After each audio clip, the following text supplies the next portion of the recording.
যার কারণে সেই সমাজে চুরি ছিল না, লুচ্চামি ছিল না, গুন্ডামি ছিল না, সন্ত্রাসী ছিল না। কথা বলেন। এমনকি আপনারা জানেন জাহানের প্রেসিডেন্ট নাম ছিল আমিরুল মুমিনিন খলিফাতুল মুসলিমিন হযরত ওমর ছেলে আবু সামা নিজে মদ পান করেছিল। ওমর নিজে হাতে বিচার করে তাকে চাবুকের আঘাত হাতে হত্যা করেছিল। কথা বলেন ঠিক কিনা? আজ আমরা কি করি? আমরা বিচার করার আগে আমাদের নেতাদেরকে ফোন করে বলে দিই, এই বিচারের রায়টা যদি উল্টাই দিতে পারেন আপনার 2 লাখ 5 লাখ থাকবে। কথা বলেন না কেন? থাকবে কি থাকবে না?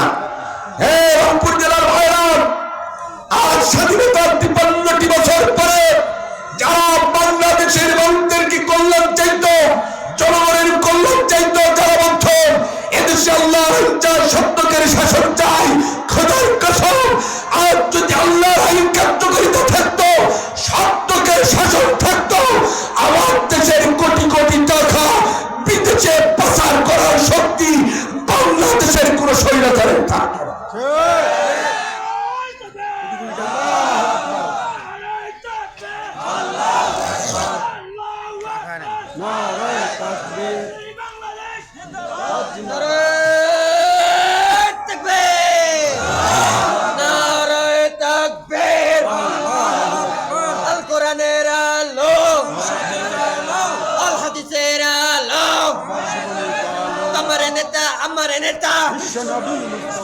সব সমস্যার সমাধান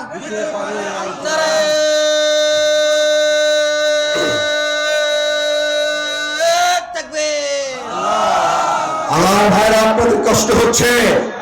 তাহলে যারা আজকে আমাদেরকে এই কথা বলে আল্লাহর আইন চাই, সত্যকের শাসন চাই, এই স্লোগানটা ভালো না খারাপ বলেন? এই স্লোগানটা কার্যকারিত হলে ধনী গরিব সবাই সমান অধিকার পাবে এবং রাষ্ট্রের মধ্যে কেউ স্বজনপ্রীতি করে পার পাবে। কথা বলেন না কেন? পার পাবে পাবে না। তাহলে 1 নাম্বার, এখন তো নবী আসবে না, আমরা নবীর ওয়ারিস, নবীর উম্মত। আমাদের এই সমাজে ন্যায় বিচার প্রতিষ্ঠা করতে হবে। রাজি আছেন তো? ইনশাআল্লাহ রাজি আছেন তো?